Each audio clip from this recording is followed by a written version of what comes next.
It's Radio Free 501c, the voice of Rogue Tulips Consulting. Thanks for joining us this week. Don't forget to subscribe on all your favorite podcast services. This week I'm joined by my new friend, Joanna Pineda, and we are going to be discussing an important topic. What are nonprofit CEOs thinking about? Welcome to episode 188. Hey everybody, it's Monday, March 20th, and that means it's time for another episode of Radio Free 501c, the voice of Rogue Tulips Consulting. I'm your host, Cecilia Sepp. I'm a certified association executive, and I'm the principal and founder of Rogue Tulips Consulting. Thanks for joining us this week, and wherever you may be, good morning, good afternoon, or good evening. This week, I'm really excited to have first-time guest, Joanna Pineda of Matrix Group International. She is part of our March month celebrating women podcasters in the association, profession, and community. And we're going to be talking about what is on the minds of nonprofit CEOs, because Joanna's podcast, Associations Thrive, which is one of the newer podcasts in our community, focuses on interviewing chief staff executives of nonprofits of all types. So Joanna's going to share some of those insights with us today. And Joanna, thank you so much for joining us. And would you like to say hello to our audience and tell us a little about yourself? Well, hello to everyone, and thanks so much for having me on. What a pleasure and what an honor. You know, we were prepping, and it was just so fun to chat with you. So, yeah, Joanna Pineda, CEO and Chief Troublemaker at Matrix Group International. I run a digital agency. We're out of Crystal City, Virginia, although, Cecilia, I have no idea where my staff are on any given day. In fact, today, I'm actually, look at this office. It's empty. This is not a background. This is actually my office, or one half of it. And I think I got a couple of people on the other side, but, you know, my people are all over the place. And, you know, what we do is we work with nonprofits of all stripes, trade associations, professional societies, foundations, charities, unions, benefit funds.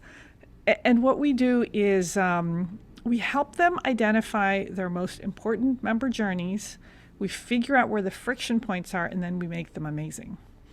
So an association might say, you know, we really need to improve our join and renew process, or our whatever it is, and that might involve making a bunch of changes to the website and to their join process. Or they might say, you know what, we really do a terrible job of onboarding our new members. So that might mean some changes to the website, some changes to their email marketing, and some changes to their automation. So that's what we do. So we do websites, we do mobile apps, we have an association management software called Matrix Max, and we have a virtual and hybrid event tech platform called Bespeak. And I was so wonderfully surprised that you are behind Bespeak, because everybody's talking about it, but I didn't connect you and Bespeak. Well, thank you. Now you've made the connection. So everyone, if you're wondering who's the brains behind Bespeak, it's Joanna. So she's here today to talk about it a little bit. I was just so thrilled when I was prepping for our episode today, and I was looking at your website, and I was like, oh my gosh, they have their own AMS.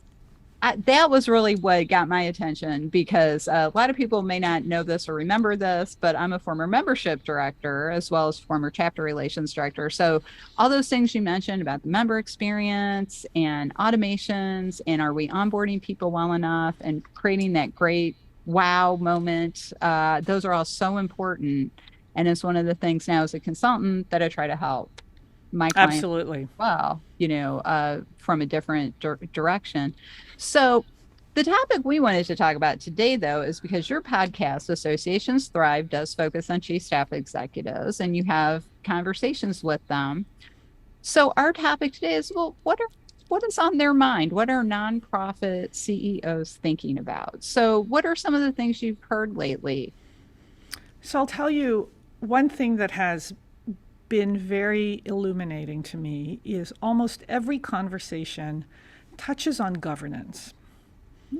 Fascinating. I'm a techie, right? So we don't often think about governance, but so many organizations are in the midst of a governance review because they don't feel like how they're governed and how they're organized and structured is working for them, or their decision making isn't nimble enough, or they're not getting the right perspectives, within the leadership. They're also thinking about things like, do we have the right categories of members?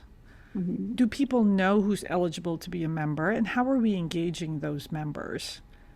Are we set up to be the right type of organization? So I've interviewed CEOs that have expanded and created offices around the world because they want global perspectives and they really want to serve members around the world. I've had members expand membership. Clients or CEOs and associations that have expanded membership because they needed to grow, but also they felt like there were adjacent organizations that they needed to service. Or maybe their decision making just wasn't working for them. So I've had amazing interviews. So one interview in particular that I loved was with Rick Grimm from NIGP, the Institute for Public Procurement. And he, among other things, he has thought leaders on his board. He's got an 11-person board. 3 of them are thought leaders, and they are not sourced from the membership. They identify where they need expertise, they source the experts, and they are voting members. So pretty radical. Yeah, amazing, right? And he said to me, Joanna, these members on the board who are not part of the membership are just as committed as the members. And he said there isn't a meeting that goes by where we don't say to ourselves, we never would have known that if we didn't have these thought leaders on the board. The other thing that he does is he has a talent council. The talent council is in charge of recruiting volunteers. And when somebody raises their hand and says, hey, I want to be on the finance committee, you don't apply, get reviewed, and then get rejected. Because he said what they do is when someone says, I want to be engaged, they get a 45-minute interview with someone from the talent council. And they ask you, how do you want to be involved? Continuous or episodic? Governance or speaking or writing? One time, 5 hours a week, 3 hours period. Because he said, what I don't want is for someone to apply to be on the finance committee. They're not the right fit, and so they get a Dear John letter. And now somebody who wants to be engaged just got a no. He said, that's not right. What we need to do is figure out where Joanna can be involved in the way that she wants to be involved. Mind-blowing stuff. So, ICP, Vince Tolucci, talked about how their name is the International Association of the Chiefs of Police. Mm-hmm. So they cater to, or their primary members are the police leaders, so the chiefs and the assistant chiefs. But if you're an emerging leader, you can be a member. I think you're called an associate or an affiliate member. But those potential members didn't know they could be members because the name was problematic. Oh, just that would be interesting insights that I'm getting about governance and membership and engagement and involvement. So they're thinking a lot about that, among other things.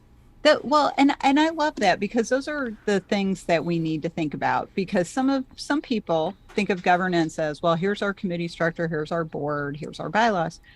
But it's really about creating that society for the members to participate in. So it's very much like our society that we live in. We live in a county of a state, maybe, or a city in a state, and that city and the state have, a governance process so that we can live and drive our cars and things like that. The concept of the talent council, I just have to say how exciting that is, that somebody in a chief staff executive job sees the importance of that and puts in a system that makes that work, because that is micro volunteering writ large. Absolutely. Well, right? Rhea Steele from the School Nutrition Association, mm-hmm. She has a pool of people that they train to recruit. So they don't just say go recruit, they actually train them to recruit. And then they identify prospective leaders and they track them. Mm-hmm.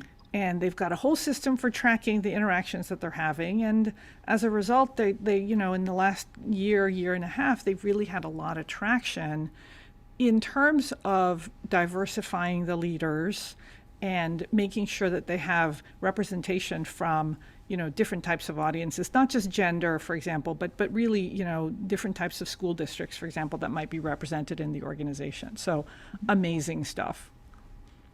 That's right. And that is, that whole concept, we talk about leadership training, leadership development, leadership education, but actually taking that extra step that Ria did of training people to go out and recruit, that's another thing that's a whole I think none of us saw, or maybe we just kept walking around it. That's another important thing because when I was earlier in my career and I did a lot of work, I was basically volunteer relations director because I worked with chapters, I worked with committees, I worked with special interest groups. And what I did is I would just talk to people. I had a notebook. I used to joke that I created micro volunteering but didn't name it because I had a little notebook and I talked to people and say, what do you want to do? Okay, I write it down. When that comes up, I'll Ah, call you back. And yes, that's what you were doing. You were the talent council. You were in the so, back of your mind, keeping track of all the possible volunteer opportunities and creating these matches. well, and to me, it just made sense. Maybe it's because I'm from Missouri. That's my excuse for everything lately. I'm from Missouri, so that's, but it just makes sense to me that you would do that. They would talk with people and don't just tell them no, and don't just have the official positions. What about ad hoc volunteering? That was something ASAE was doing a lot more of years ago. There were a lot of ad hoc volunteer opportunities because many years ago, I was an ad hoc volunteer in the communications section on a committee that was the committee that wrote the proposal to bring back the Gold Circle Awards. And Ah, then that got accepted by the board, and they said, yes, let's bring it back, but only for communication. Because that's another topic for another podcast because that program originally imploded because they had too many categories. And so they said, well, if you only focus on communications, that's fine. And now they've expanded it again over the last, I think, 10 years, which is good. But getting back to that, it's like that ad hoc opportunity gave me the opportunity to meet other people, participate differently. And then I was able to get on the communication council itself and be a formal volunteer. But having those ad hoc opportunities is so important for everybody and being able to do that. I'm an ad hoc volunteer in my community association where I live, so I think that's really important. So you've mentioned though that governance is a big topic. People are also talking about decision making. So a lot of the things we were just discussing are member engagement and inclusion opportunities. So what are some of the decision making issues that people are dealing with? so I think what's happening, Cecilia, is many associations are kind of grappling with who are we post pandemic. Mhm. So many CEOs are rethinking and redoing their strategic plans. And that, by definition, is a decision making process because you have to do an environmental scan, you have to have lots of discussions with the membership, with the different audiences, and then you make decisions about what you're going to do and what you're not going to do. So everything is decision making right now because it can't be we're just going to do the same old, or you're not going to survive. Mhm. So they're making decisions about how they're going to make decisions. They're making decisions about how they're going to change their annual conference. I'm actually seeing that really high performing organizations these days are retooling their conferences and basically like starting from ground zero to change them to kind of bring people back in person, but also saying, should we have a hybrid strategy, should we have a virtual strategy, and how do we kind of eliminate the strictly didactic presentations that we used to have where there was a call for submissions and then there was a person speaking at the front of the room. So there's a lot of that going on. It's all decision making, and how do you get the information that you need to be able to make good decisions and then act on them. Well, and do you find that they're struggling with quickly making decisions? It depends on the organization. Okay. If they have good governance, then they can make good decisions. If they don't have good governance or they don't have a decision making process, then it takes a long time because they don't know what information to gather and they don't know when to stop gathering information and when it's time to make a decision. I think that the strong chief execs say, look, they time bound, they basically time box the decision making process and say, look, we're going to have a new strategic plan and it's got to be done by the end of the year. And if that's the case, what do we need to do between now and the end of the year? And then they step backwards and then they just make sure that they make all those decisions along the way. as opposed to some organizations that say, well, we were trying to get it done at the end of the year, but this and this and this happened. And so then they just get stalled. And it just doesn't work. And, that's a really good point because I think we have to figure out what our long term goal is and then work backwards to make the plan. So that's a great observation. But I also think, and this may come up, and I'd love to hear from you, Joanna, if this does come up in your conversations. But I think sometimes people don't understand the difference between the role of the board of directors and the role of the chief staff executive. So do you ever talk with your guest about that? Oh my God, all the time. All the time this comes up. The high performing organizations have an equal and respectful and mutually supportive relationship between the chief exec and the board. Mm-hmm. When they don't, they're not thriving because they're fighting the board, or the board is fighting them, or the board is micromanaging. But when there is a very good relationship between both sides, these organizations are really crushing it. Christina Llewellyn at Atlas has a wonderful relationship with her board. And, some of the decisions that they've made, for example, about their budget. So she gave me the example of how they would develop their budget before dues came in. And so then the finance committee said, it doesn't make sense because we don't really know how much money we have to work with until the dues come in. So why don't we come up with a preliminary budget instead of saying we did the budget and then feeling good about it, but then it's not really reality. Why don't we do a preliminary budget and then finalize it once the dues come in? Absolutely brilliant, right? Mm-hmm. So that's cooperative, kind of cooperation between the chief exec and the committee, and both sides kind of willing to work together. Anyway, lots and lots and lots of examples. Russ Webb from the Bay Area Apartment Association, he said to me, my board tells me where to go and what the focus is each year and what I need to accomplish. And then it's my responsibility to get us there. But they kind of, what did he say? They point the bus in the right direction, and then I get us there. So he says, I don't tell them how to run apartments, and they don't tell me how to run an association. But the board needs to guide what the big goals are. And he needs to respect that the board, ultimately as the members, know where they want the organization to go. So mutual respect is super important. I am so glad to hear that somebody said that.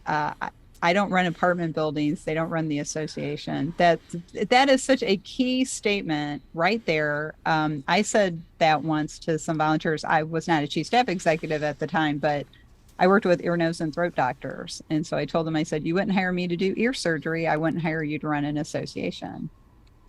And they were like, and I think part of it is the members don't really, they bring perspective as members, but they don't know association management. Mm-hmm. So you have to trust that the association exec knows how to run an association. And I think this happens, actually. I've seen some organizations where the chief exec maybe is sourced from the membership. It's often a rough first couple of years because they don't really understand how associations run, and they don't really understand how they work for the board. That's right. And they don't understand that sometimes if the board turns over and the chair turns over, the focus of the organization changes drastically from year to year. And that's the way it goes. That's unfortunate too. I think we see that way too often. And that's why I am an advocate and will likely always be an advocate that nonprofit organizations should not be run by someone from the profession or the industry because it causes some additional tension that doesn't need to exist. I saw that when I worked at the American Academy of Otolaryngology many years ago. The chief staff executive was also an otolaryngologist, head and neck surgeon, and there was a certain amount of tension between him and the board because he was no longer their peer. Now, I'll tell you, Tim Brink from the Mechanical Contractors, he was a contractor, but then he became an association exec. He actually ran a chapter for 12 years and then is now the chief exec of the Mechanical Contractors.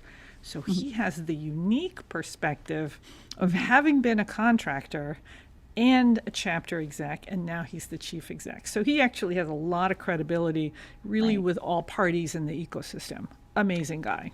And I think that's a great example, though, Joanna. He was from the industry, but then he became a chapter executive, which is similar to being a governor of a state. Yes. And then you became the chief staff executive, which is Yes. like then leaving your governorship and running for president Yes, of the that's United true. States. So I think that's a great progression. I would love to see that. That's different. But many times people say, well, I obviously, if you're doing it, I can do it too. And it's like, well, but it's not the same business. Like when I was working at the nursing home administrators organization, I was in a board meeting and one of the board members said, well, we're nursing home administrators. We're used to getting certain kinds of reports. And I said, but this isn't a nursing home. Right. It's an Right. association. Yeah. And he stared at me as if I started speaking another language. And I Yeah. think that's a real issue. And I think that is something that people who are in chief staff executive roles or who have been, there's a lot of us former CSEs out here too, is continue educating people about that. There is a difference between this as a profession and participating in your professional organization. That'd be like me saying I could go run ASAE. Probably not. I'm just going to say it. It's a big job. Right. So Right. I'm an association executive, but that doesn't mean I can run the association for association executives because it's huge. Although Yeah. I have to say, I love using ASAE as an example in the CAE courses and study groups because they've got it all. There's a 501c6, there's a C3 foundation, there's a political action committee, and there's a for-profit subsidiary. So it's a huge, complex organization that does a lot and involves a lot of different people. And Right. Right. it'd be a wonderful challenge, but I think you need Not one you're going to take on anytime soon. well, and frankly, let's just face it, I don't think they'd be interested. So, but no, but that's really a great thing, and it's like it's like trying to find any good person for any job. So we're all good at what we do, but that doesn't mean we're going to be good at everything. And I think the chief staff executive who comes in with that mindset, it's almost a beginner's mindset, knowing what you know, but knowing what you don't know and trusting your staff and your volunteers to help you learn the rest, fill Right. it in, paint that picture. So, well, as this has been a wonderful conversation, and I'm really looking forward to having you back to talk about other things. You really have a lot of knowledge and great connections and examples. Well, thanks. So I really loved it. Now, you had mentioned to me before when we were having a conversation that you asked 3 questions, the same 3 questions on every podcast episode. Is Yes. that something you'd be willing to share with Oh, our? absolutely. What are your 3 questions? And I'll tell you, if you've got listeners who are chief execs, they can go to podcast.matrixgroup.net. Please apply to be on my show. I ask the same 3 questions. I say, tell me about your organization. Tell me about your journey to becoming the chief exec. And let's talk about the 1 or 2 things that you are doing differently to thrive.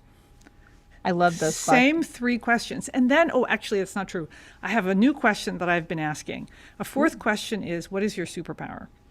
Oh, the superpower Because question. what I'm finding is that chief execs have very specific superpowers. And I bet over the course of the next 6 months, I'm going to hear a lot of the same thing. Ooh. So I've got a hypothesis about this. But what's neat about the question or the statement, let's talk about the 1 or 2 things that you're doing differently to thrive, it takes the conversation to a place where I don't necessarily know where we're going.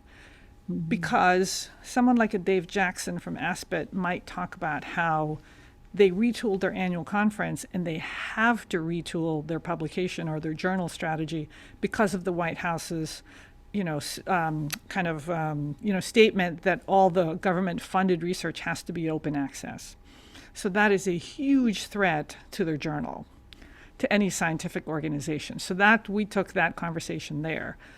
Versus Lindsay Curry talks about governance and her foresight thinking and her opportunity fund versus, someone like Sue Cunningham talks about the benchmarking and the data that they do and this new professional development framework that they just rolled out for different roles within a university or a school setting. So I never really know where the conversation is going to take us, but the common thread is that these are organizations that are doing something differently, and as a result, they're thriving. Love it. That is a great question. So, Joanna, what's your superpower? I'm curious. I ask a lot of questions. I think I'm a lot like you, Cecilia. I have a staff person who used to travel a lot with me, and she would say, Joanna, you always sit next to the most interesting people on the plane. And I said, that might be true, but I think the real answer is that I think everybody's interesting. And I think if you go into each conversation really wanting to know their story, everybody becomes interesting. So I think that's my superpower. I'm curious. And I would have to agree that is definitely a superpower we share. I was asked that question by AWTC for a survey they asked us to fill out. And I said my superpower was that I learned how to learn. That's a good skill. That's a superpower. I think though, Joanna, is tied directly to being curious. If you're a curious person, you want to learn things, and you do want to have that great conversation with the interesting person next to you on the plane, because I tend to do that too. So that's another thing we have in common. I love to talk to people when I'm traveling. I get a master class on anything when I travel. I sat next to somebody who runs, God, what did he call them? Backup power plants. And it turns out that power plants have backup power plants. And there's a 15-minute backup and a 30-minute backup. So if, for example, X power plant says, wow, you know what, we're seeing a huge surge in demand, we got to activate and we're going to need power in the next 15 minutes. Apparently what happens is the call goes out and there are like big alarms that go on in these power plants that maybe 330 days out of the year never go into production. But 30 days out of the year, they have to be ready within 15 minutes or 30 minutes to provide backup power or extra power. So I sat next to this guy. He was so interesting. We spent 2 hours talking. And it was a master class. And at the end of it, I said, I just sucked your brain dry. And he said, man, that was fun. Oh my gosh. Maybe we'll do an episode about interesting people we sat next to on the plane, because you just made me think of several. Oh my God. I have so many. I sat next to this lady from Google. She's part of the truth and honesty team at Google. I sat next to a guy who provides all the Central American crema on the East Coast. Fabulous. Just very quickly, I sat next to a helicopter training pilot for the U.S. military, and he told me he could learn how to fly a helicopter, which I thought was pretty cool. And an interesting thing he shared that I just had no idea: if you can fly a helicopter, you can fly an airplane, but the reverse is not true. Oh, because flying a helicopter is a different. Yeah, so I know what you mean. And then one time I sat next to this woman was getting on the plane before me. She spilled her coffee. I'm like, great. She leaves to go get another one. We all have to walk around her latte. I'm sitting in, it's like a 2-seat aisle. And guess who sits next to me? Well, it's the woman who spilled her coffee. And I'm like, of course, it's the woman who spilled her coffee, And she sits down. She seems nice enough. And then she told me what happened. She said Starbucks didn't put the lid on tight enough. So I went back and made them give me another one. And I was like, oh, okay, well, that makes sense. Well, it turned out she was professor of literature at Georgetown University and taught F. Scott Fitzgerald. And her specialty was The Great Gatsby. And guess what one of my favorite novels is? The Great Gatsby. And one of my favorite American authors. So I was it was meant to be. It was totally meant to be. I got a master class on F. Scott Fitzgerald and The Great Gatsby, just like you did, on the backup power plants. Oh my gosh, it's so fun. I have his phone number. You still call him? No, but I was like, I can't even remember why. He said something like, if you're ever in Alabama, and by the way, my wife and I are building a property. It's going to be an Airbnb. It's going to be in this beautiful blah, blah, blah. So on my phone, someplace it says something like Alabama Airbnb in some town. So you never know when I need an Airbnb in that part of the country. And he was wonderful. I love that. Well, oh my gosh, we need to wrap up for this episode. Joanna, I could probably talk to you for another 2 hours. This has just been fantastic. This was so fun. Thank you. Thank you. And I do like to wrap up the show by asking my guest, what is the one thought you'd like the audience to take away today? And how can they get in touch with you or learn more about your company? I'll tell you something that's been rattling around in my brain. Mm-hmm. I listened to another podcast. Do you know Simon Sinek? I do. Not personally. So he has a podcast, speaking of podcasts today, called A Bit of Optimism. And I've been telling the story to everybody because it was actually life-changing. He Wow. interviewed the director of Love Actually. So this guy's famous for his, romantic comedies, Love Actually, Four Weddings and a Funeral, Mhm. Notting Hill, etc. And among other things, Simon Sinek asked him about a favorite memory from childhood, and this man's name, Chris something. He said, "I was going to the movies with my dad, and I was so excited because it was a guaranteed 2 hours of joy." And Simon Sinek said, that's how I felt about this interview, that it was going to be a guaranteed hour of joy. I was headed to book club, Cecilia, and I thought, I need to look at my life differently. I knew book club was going to be fun, but what if I looked at book club every time I was headed to book club? I changed my perspective on book club and said to myself, I'm going to have a guaranteed hour or 2 hours of joy. What if I said that about more things in my day? All of a sudden, my day's full of joy. It's been rattling around in my brain. This is very, very meaningful to me, so I thought I'd share it.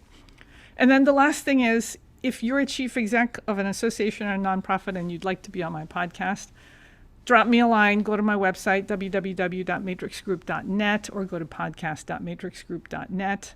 And I'm sure somewhere there you can also send me an email. Oh, that's wonderful. Thank you so much, Joanna. And of course, can find Joanna on LinkedIn as well, if that's another way you like to connect with people. Absolutely. Wow, thank you so much. This has been just a joyful podcast episode. I love your advice. I'm going to try to follow that too. It's been a wonderful, fun conversation full of a lot of knowledge and learning. So thank you so much for sharing all that. It's been an honor and a pleasure. Thank you. Oh, you are welcome. Thank you. And we have to go rogue for now. But I do want to thank Joanna for joining me this week and being my guest.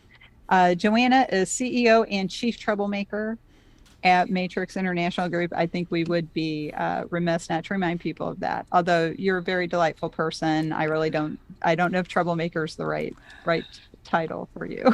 My staff would say otherwise. I think they would they say, would? "Oh, yes, it's very fit, Okay. apropos for me, very fitting." I love it. Okay. So, well, we're going to wrap up for now. If you'd like to learn more about Rogue Tulips Consulting and how we can help your organization bloom outside the box, check out our website, roguetulips.com. You can catch past episodes of this podcast on our podcast page, and you can see what services we offer on our services page. If you are interested in ongoing professional development, CAE education to get ready for the exam, or CAE education to earn some renewal credits, check out our education program, the 501c League. It has its own website. It's so big. It's called the 501cleague.net. Thanks again, everybody. Don't forget to subscribe so you don't miss any future episodes. And on behalf of Joanna and myself, thanks for joining us. See you next time.